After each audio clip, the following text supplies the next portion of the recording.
በአላህ ስም እጅግ በጣም ሩህሩህና በጣም አዛኝ በሆነው ውድ የተከበራችሁ የቪዲዮአችን ተከታታዮች የአላህ እዝነትና ሰላም በእናንተ ላይ ይሁን። በዚች ምድር ላይ ስንኖር ትልቁ ስኬት ምንድን ነው? ሀብታም መሆን፣ ስልጣን ማግኘት ወይስ በሰዎች ዘንድ መወደድ? በፍጹም ትልቁና የመጨረሻው ስኬት የጽናተ ዓለሙ ፈጣሪ አላህ ሱብሓነሁ ወተዓላ ሊወደን ሲችል ነው።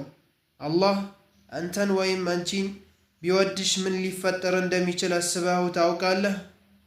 አላህ አንድም ባሪያውን ሲወደው ዝም ብሎ አይደለም፣ በሕይወቱ ላይ የሚታዩ ግልጽ ምልክቶችን ያስቀምጣል።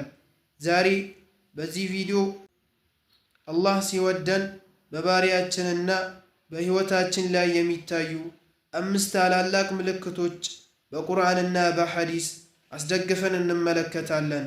ቪዲዮን እስከ መጨረሻው በመከታተል ራሳችሁን ፈትሹ። ምልክት 1 በሰዎች ዘንድ ተቀባይነትና መወደድን መሰጠት። የመጀመሪያው ምልክት በምድር ላይ መወደድ ነው። ነቢዩ ሰለላሁ ዐለይሂ ወሰለም በሐዲሳቸው እንዲህ ብለዋል፣ አላህ አንድን ባሪያ ሲወደው ጅብሪልን ይጠራና እኔ እገሌን ወድጄዋለሁና ውደደው ይለዋል። ጅብሪልም ይወደዋል። ከዚያም ጅብሪል በሰማይ መላእክት ዘንድ አላህ እገሌን ወዶታልና ውደዱት ብሎ ያውጃል። የሰማይ መላእክትም ይወዱታል። ከዚያም የምድር ላይ ላሉ ፍጥረታት ሁሉ እሱን የመውደድና የመቀበል ስሜት ይጣልለታል። አንዳንዴ ሰዎች ያለምንም ምክንያት ሲወዱህ፣ ሲያከብሩህና አንተን ማየት ሲናፍቁ ታስተውላለህ። ይህ አንተ ቆንጆ መሆነ ወይም ሀብታም መሆነ አይደለም፣ አላህ ስላፈቀረህ በሰዎች ልብ ውስጥ ፍቅርህን ስላኖረው ነው። ምልክት 2 ወደ መልካም ሥራ መመራት ተውፊቅ። ሁለተኛው ምልክት አላህ ለአምልኮና ለመልካም ሥራ የሚሰጥህ መነሳሳት ተውፊቅ ነው። ሰዎች በዱንያ ጨዋታ ተጠምደው ሲባክኑ፣ አንተ ግን የሰላት ጥሪ ማለትም አዛን ልብህ ሲሰማ ወደ መስጂድ ይቸኩላል። ሰዎች ገንዘባቸውን ለጥፋት ሲያባክኑ፣ አንተ ግን ለድሆች ለመስጠት እጅህ ይዘረጋል። ነቢዩ ሰለላሁ ዐለይሂ ወሰለም እንዲህ ብለዋል፣ አላህ በአንድ ባሪያው ላይ መልካም ነገር ሲሻ ማለትም ሲወደው ያስረዋል፣ ማለትም ይጠቀምበታል። ሰሓቦች እንዴት ነው የሚጠቀምበት ብለው ጠየቁ። እርሳቸውም ከመሞቱ በፊት መልካም ሥራን እንዲሠራ ያግዘዋል፣ ከዚያም በዚያው ሥራ ላይ ያለ ሕይወቱን ይወስዳል አሉ። ሰላት መስገድ መቻለ፣ ዚክር ማድረግህ የአላህ የፍቅር ምልክት ነው። ምልክት 3 በፈተናዎችና መከራዎች መፈተን። ይህ ነጥብ ለብዙዎቻችን ግራ ሊያጋባን ይችላል። አንዳንዶች አላህ ከወደደኝ ለምን ይፈትነኛል? ለምን ይሄን ሁሉ መከራ ይደርስብኛል? ይላሉ። ነገር ግን እውነታው ተቃራኒው ነው። ነቢዩ ሰለላሁ ዐለይሂ ወሰለም እንዲህ ብለዋል፣ የምንዳ ታላቅነት ከፍታና ታላቅነት ጋር ነው። አላህ አንድን ሕዝብ ማለትም ባሪያ ከወደደው ይፈትነዋል። በትዕግሥት የተቀበለ አላህ ይወደዋል። ፈተና ወንጀልህን ሊያበስልህ፣ ደረጃህን በጀነት ላይ ሊያሳድግልህ የመጣ የአላህ ስጦታ ነው።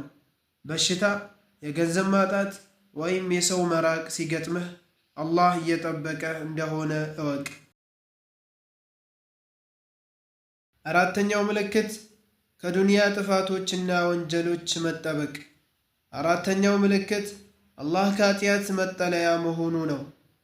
ልክ እንደ ወላጅ ልጁ እንዳይጎዳ ከእሳትና ከሾህ ዕቃዎች እንደሚጠብቀው ሁሉ አላህም የወደደውን ባሪያ ከዱንያ ፈተናዎች ይጠብቀዋል። በሐዲስ አልቁድሲይ ላይ አላህ እንዲህ ይላል፣ ባሪያዬ ወደ እኔ በመቃረብ ላይ አይወገድም እኔ እስከወደው ድረስ።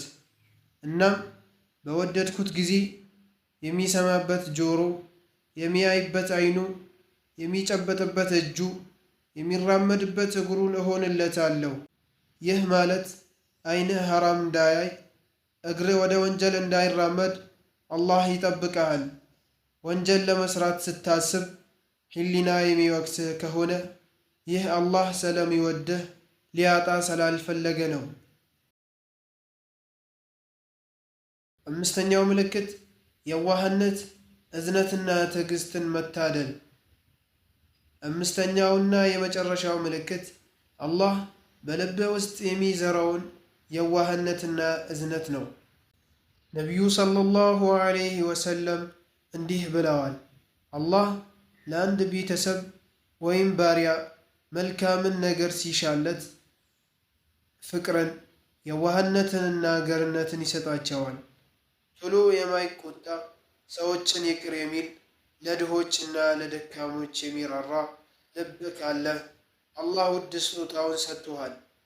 ቁጣና ክፉነት ከአላህ ያርቃሉ፣ ገርነትና እዝነት ግን ወደ አላህ ያቃርባሉ። ውድ ወንድሞቼና እህቶቼ እነዚህን 5 ምልክቶች በራሳችሁ ሕይወት ውስጥ ተመልከቱ። ምልክቶቹ ካሉባችሁ አላህን አልሐምዱሊላህ ብላችሁ አመስግኑ።